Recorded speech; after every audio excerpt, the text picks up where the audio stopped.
अवंतीपुर राज्य का परिपालन गोपाल वर्मा नामक एक राजा करता था। उनका अवंतिका नामक एक सुंदर पत्नी थी। उन दोनों की शादी के कई साल बाद प्रनीत और प्रवीण नामक जुड़वे पैदा होते हैं और इसीलिए वो दोनों उनके बच्चों का बहुत अच्छा ख्याल रखते हैं। प्रनीत और प्रवीण जुड़वे होने के कारण उनके खुद के माता पिता को पता नहीं चलता था कि कौन कौन है, लेकिन इन जुड़वे भाइयों के पास एक प्रत्येकता था।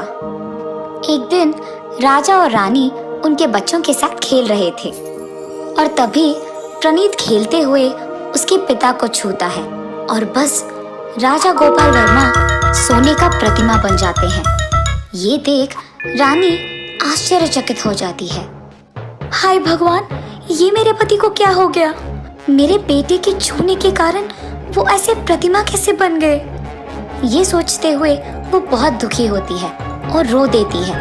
इतने में प्रवीण भी खेलते हुए उसके पिता को छूता है और ठीक तब उसके पिता वापस पहले जैसे बन जाते हैं।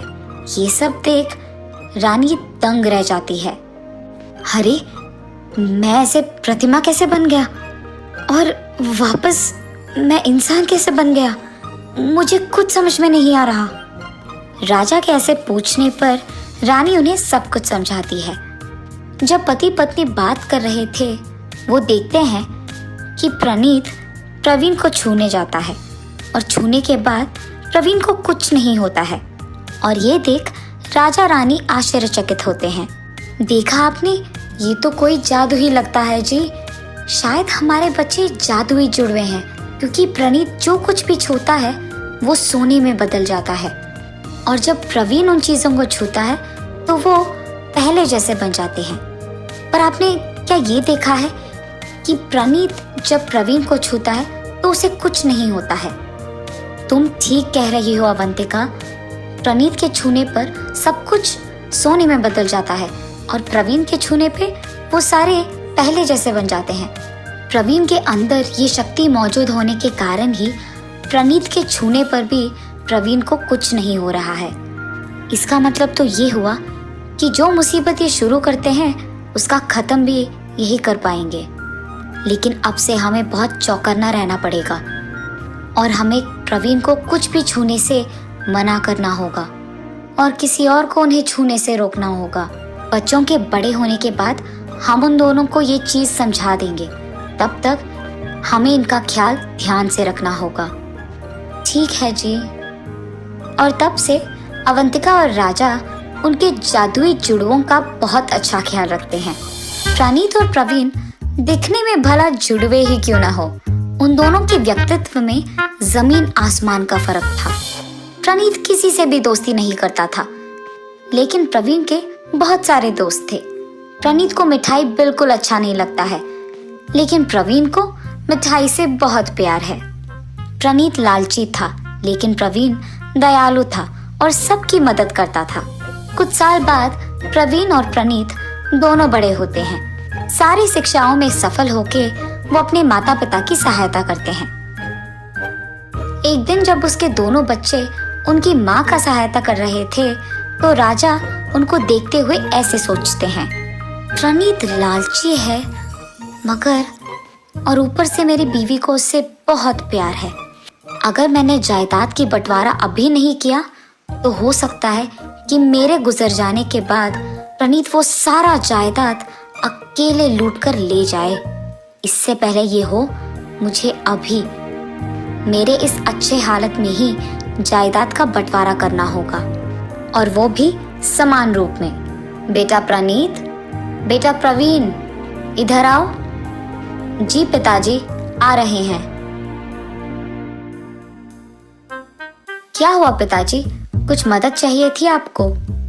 कुछ नहीं बेटा, इससे पहले कि तुम दोनों में इस बात पे झगड़ा हो जाए, मैंने फैसला लिया है कि अभी के अभी मैं मेरे जायदाद को समान रूप में बांटकर तुम दोनों को दे दूंगा।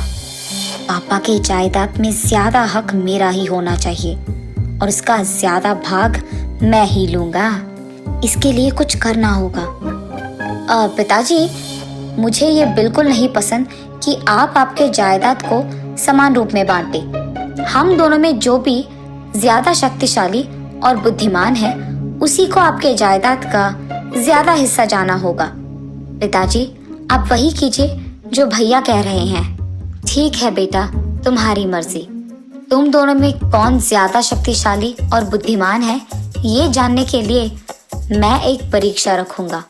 जो भी उसमें जीतता है, उसी को ज्यादा हिस्सा लेने का हक है। तुम दोनों सारी शिक्षाओं में सफल हुए हो, इसीलिए जो परीक्षा अब मैं रखने जा रहा हूँ वो तुम्हें आसान लगेगा। परीक्षा ये है कि मैं तुम दोनों को 2 घोड़े दूंगा। तुम दोनों में से जो भी ज्यादा दूर इस पर जाकर सूर्यास्त के पहले घर लौटेगा, वही जीतेगा। मैं तुम दोनों को घड़ी भी नहीं दूंगा, क्योंकि तुम दोनों को वक्त का पता नहीं चलना होगा।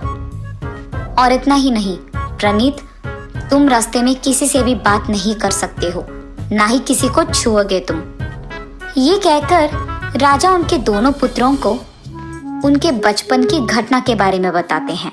क्या मैं जिसको भी छूता हूँ वो सोने की प्रतिमा बन जाते हैं? हाँ, इसीलिए तुम्हें इस बात को याद रख के पेश आना होगा। जी पिताजी, मैं किसी को भी नहीं छूऊंगा। अगले दिन सुबह दोनों भाई अपने अपने घोड़ों पे सवारी के लिए निकल जाते हैं। मुझे जल्दी जल्दी इस घोड़े को भगाना होगा, तभी प्रवीण से जल्दी मैं घर पहुंच जाऊंगा। ये सोचते हुए प्रणीत तेजी से उसका घोड़ा चलाता है। मुझे घोड़े को ऐसे ही चलाना होगा। जब गर्मी बढ़ जाएगी, मैं घर के लिए वापस निकलूंगा, तभी मैं सूर्यास्तम के पहले पहुंच पाऊंगा। दोपहर को प्रवीण उसके सोच के अनुसार ही अपने घोड़े को पीछे की तरफ मोड़कर घर की ओर बढ़ने लगता है। दूसरी तरफ प्रणीत उसके घोड़े को भगाते हुए बहुत दूर चले जाता है। प्रणीत, प्रणीत! हाँ, ये क्या, किसी ने मुझे बुलाया? ये सोचते हुए प्रणीत उसके चारों ओर देखता है। कौन है वो जिसने मुझे बुलाया? ये कहते हुए वो उसके चारों ओर देखते रहता है। प्रणीत, हमने तुमको बुलाया है। ये कहकर कुछ ही दूर में 3 आईना प्रकट होते हैं। हाँ, तुम्हें मेरा नाम कैसे पता है? तुम्हारे बारे में हमें सब कुछ पता है। तुम्हारे घोड़े को भगाने के कारण ही हम पे जो सालों से मिट्टी थी वो मिट गई। तुम्हारे ही कारण हम वापस आईने बनकर प्रकट हो पाए हैं। आईने बात भी कर सकते हैं? मुझे तो नहीं पता।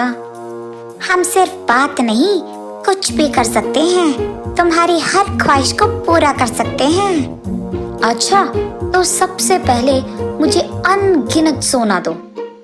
ऐसे मांगने के तुरंत बाद प्रणीत के सामने ढेर सारा सोना प्रकट होता है। अरे वाह, ये तो सच में सब कुछ कर सकते हैं। मुझे तो इन आईनों को मेरे पास ही रखना होगा, इसीलिए इन्हें मैं मेरे साथ अपने घर ले जाऊंगा। ये सोचकर वो उन 3 आईनों को ध्यान से उसके घोड़े पे लगाता है और ठीक उनके साथ ही सोने का वो खजाना भी घोड़े पे रख के चलाता है। हाय भगवान, इन आईनों के चक्कर में तो मैं सब कुछ भूल ही गया। सूर्यास्तम होने वाला है, मुझे जल्दी घर लौटना होगा। शाम होते ही प्रवीण उसके घर पहुंच जाता है और उसके भाई प्रणीत का इंतजार करने लगता है। लेकिन दूसरी तरफ प्रणीत बहुत थक जाता है। अरे यार, मुझे तो इस घोड़े को चलाने का भी ताकत नहीं है। अब मैं क्या करूं? तब उसे अचानक उन आईनों के बारे में याद आता है, तो वो उन 3 जादुई आईनों को बाहर निकालता है। उनसे मांगते ही वो तुरंत उसके घर में प्रकट होता है। प्रणीत को वहां आते देख उसके पिता राजा गोपाल वर्मा उसके पास जाते हैं। प्रणीत, इस परीक्षा में प्रवीण तुमसे पहले आया और इसीलिए वही जीता और जायदाद का ज्यादा हिस्सा भी उसी को मिलेगा। ये नहीं हो सकता और मैं ये होने नहीं दूंगा। काश प्रवीण भी मेरे छूने से सोने की प्रतिमा बन जाता, ये सारा जायदाद मेरा ही बनता तब। लेकिन अब वो नहीं कर सकता हूँ मैं। हाँ, लेकिन मेरे पास जादुई आईने हैं जो मैं कुछ भी मांगू पूरा कर देंगे। उनको इस्तेमाल करके मैं प्रवीण से ये सारा जायदाद छीन लूंगा। ये फैसला करके वो उसके जादुई आईने को बाहर निकालकर, पिताजी अब देखिए सारा जायदाद मेरा ही होगा। उसके पिता की आंखों के सामने ही वो जादुई आईने को बाहर निकालकर उनसे मांगने लगता है। इतने में बाकी दोनों आईने भी उसके सामने प्रकट होते हैं। हम हानि पहुंचाने वाले लालची इच्छाओं को पूरा नहीं करते हैं। जब पहले हम तुमसे बात करना चाह रहे थे, तुमने तो हमें पूरी बात भी कहने नहीं दिया। जो भी हमसे हानिकारक लालची इच्छा मांगते हैं, वो वापस उन्हीं पे चलता है। उनके ऐसे कहने के तुरंत बाद प्रणीत सोने की प्रतिमा में बदल जाता है और इतना ही नहीं, वो 3 जादुई आईने गायब हो जाता है। अरे रे, मेरा भाई ऐसे सोने की प्रतिमा में कैसे बदल गया? मुझे उसे बचाना होगा। भागते हुए प्रवीण उसके भाई प्रणीत के पास जाता है और उसे छूते ही प्रणीत वापस पहले की जैसे बन जाता है। प्रवीण, मेरे लालच की वजह से ये सब हुआ है। मुझे अपनी गलती का एहसास हुआ है। तुम इतने दयालु और अच्छे हो कि मेरे इतना करने के बाद भी तुमने एक बार भी तुम्हारे बारे में नहीं सोचा और मुझ पे गुस्सा भी नहीं दिखाया तुमने। आज जो तुमने मेरे लिए किया है, उससे मुझ में बहुत बदलाव आ गया है। आगे से मैं कभी भी ऐसे बर्ताव नहीं करूंगा। ये कह के वो दुखी होता है। प्रणीत, तुम बुरा मत मानो। तुम्हें अपनी गलती का एहसास हो गया है ना, तो वही ठीक है। पिताजी की इच्छा के प्रकार ही जायदाद को आधे आधे हिस्से में बांटते हैं और खुश रहते हैं।